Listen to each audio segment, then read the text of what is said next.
How much time do you spend every day working on your dream? In the last 90 days, how many books have you read? In the last year, what new skill or knowledge have you acquired? What kind of investment have you made in you? You don't want it badder than you want to party. You don't want it as much as you want to be cool.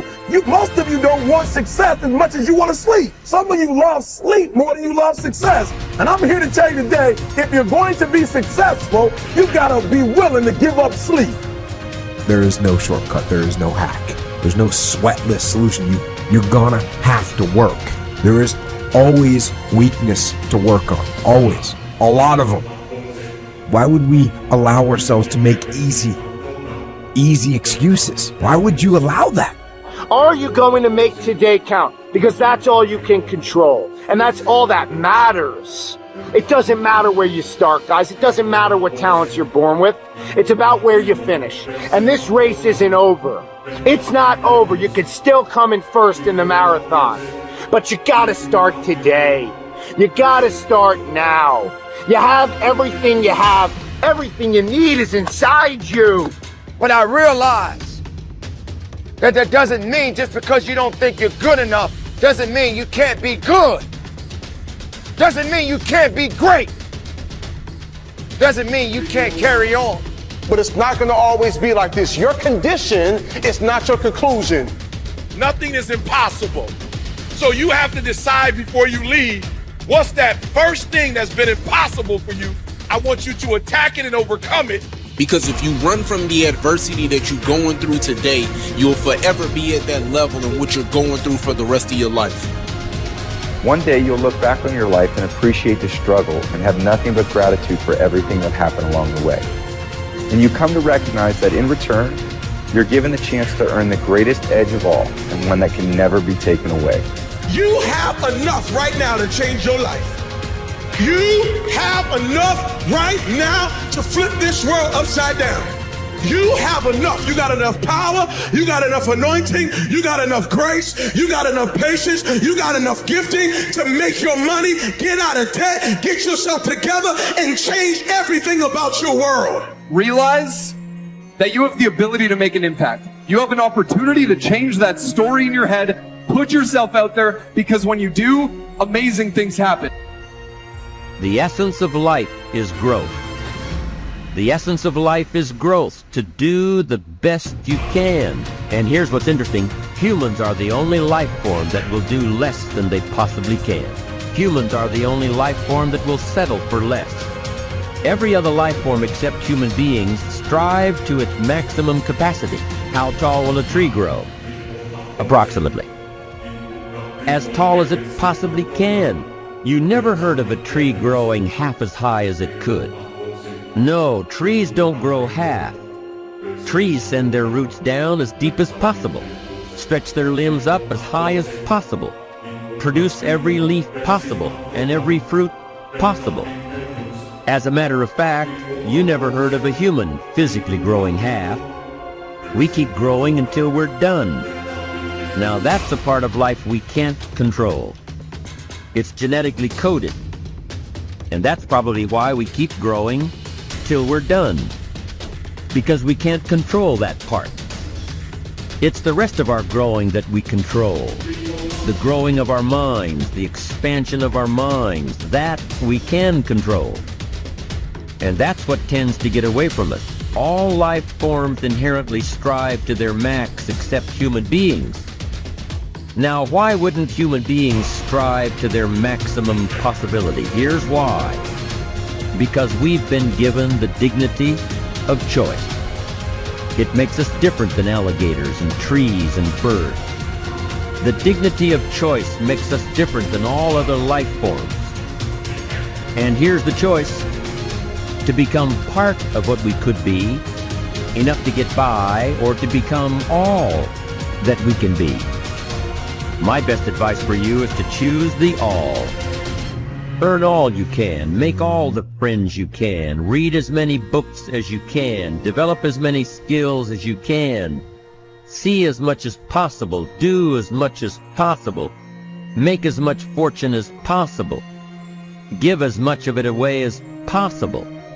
The max. There's no life like it.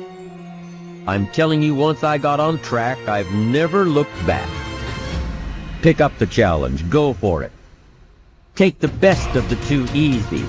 Take the route of it's easy to get ahead. It's easy to do all you can. It's easy to succeed. It's easy to have financial freedom. The more you do, the more you get.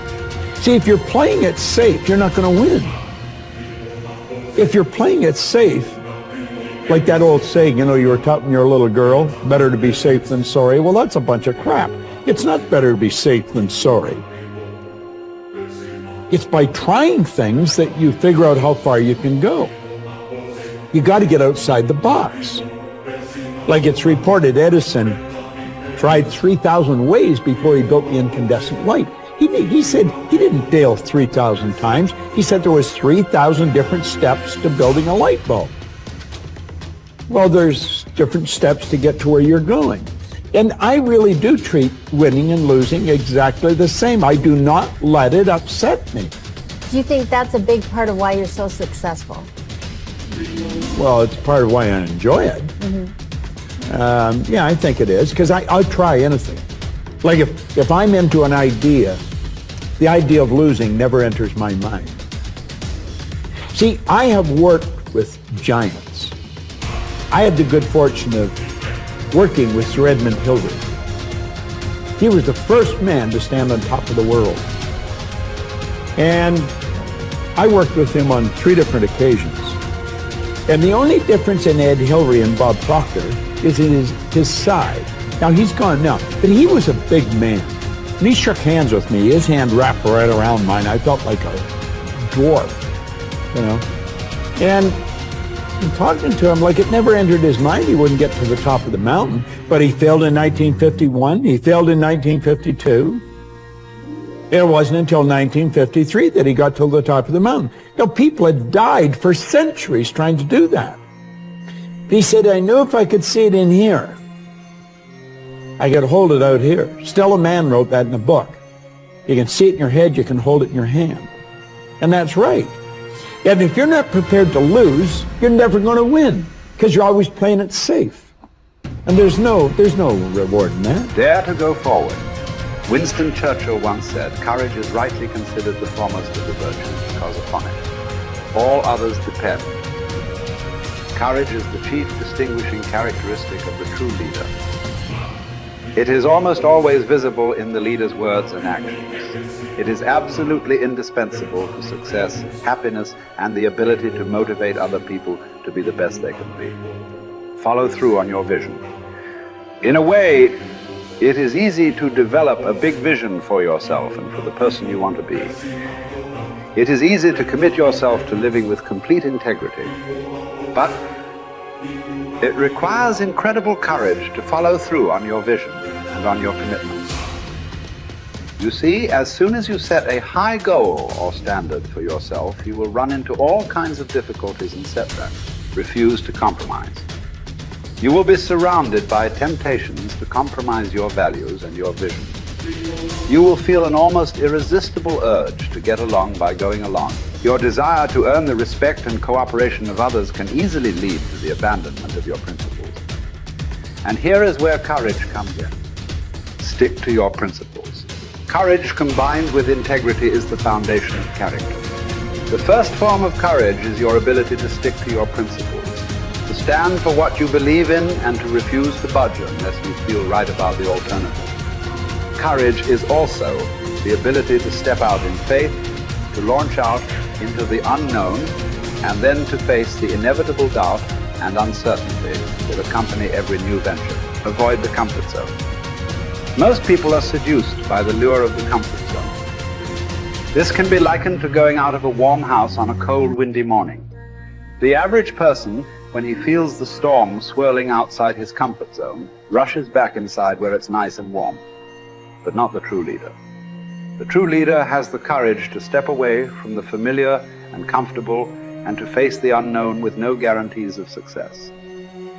It is this ability to boldly go where no man has gone before that distinguishes you as a leader from the average person. This is the example that you must set if you are to rise above the average.